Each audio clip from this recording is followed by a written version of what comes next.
Welcome student. आज 1 December world AIDS day साजरा होत आहे. त्यानिमित्ताने आपण आज काही महत्त्वाच्या गोष्टी बघणार आहोत.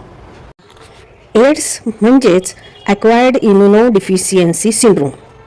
दिस disease is cause by HIV, that means human immunodeficiency virus.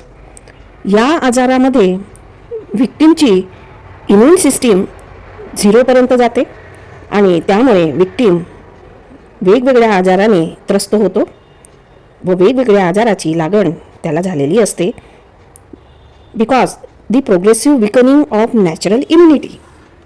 AIDS या आजाराचे सिम्पटम्स हे स्पेसिफिक असतात. डायग्नोसिस करून त्याला कन्फर्म करणं गरजेचे आहे.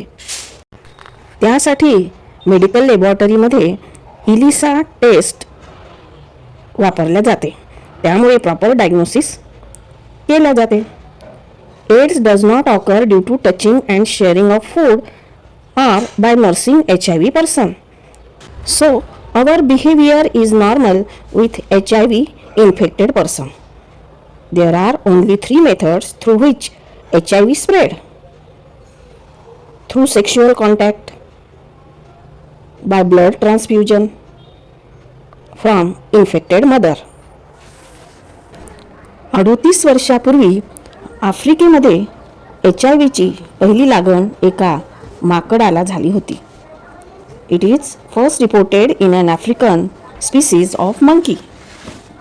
त्यानंतर हूने 1 डिसेंबर 1988 मध्ये त्याची अधिकृत घोषणा केली व संपूर्ण जगाला एड्सबद्दल माहिती मिळाली.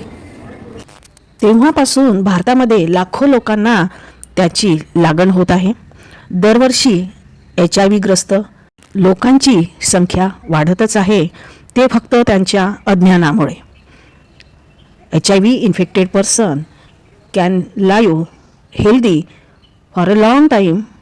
परंतु जागरूकता असणे आवश्यक आहे. त्यासाठी जागतिक स्तरावर प्रयत्न सुरू आहे. कारण जागरूकता असेल तरच हा असाध्य रोग प्रतिबंधित करता येईल. जागरूकता वाढवून शिक्षण देणे गरजेचे आहे. या रोगाने लाखो लोकांचे जे प्राण घेतले त्यांना आठवून प्रिव्हेन्शन आणि ट्रीटमेंट यासारख्या गोष्टींचा प्रसार करणे गरजेचे राहणार आहे. समाजात ज्या गैरसमजुती व अज्ञान याबद्दल पसरले आहे ती शिक्षणाने दूर करणे गरजेचे आहे. तसेच आपले जीवन जगण्याचा स्तर उंचावणे महत्त्वाचं आहे जेणेकरून जगातील HIV पीडित लोकसंख्येला नियंत्रणात ठेवता येईल व त्या रोगाचा प्रसार होणार नाही. ही जगाला नवी आशा देणंही आवश्यक आहे.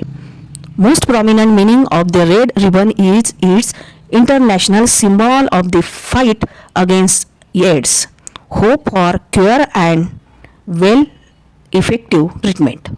कारण हा आजार इनक्युरेबल आहे. म्हणतात ना, prevention is better than cure.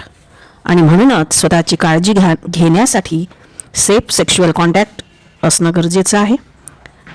Tested and treated for STD, single sexual partner, avoid unhygienic practice, testing of HIV and medicine use आवश्यक आहे. Thank you very much. Bye bye.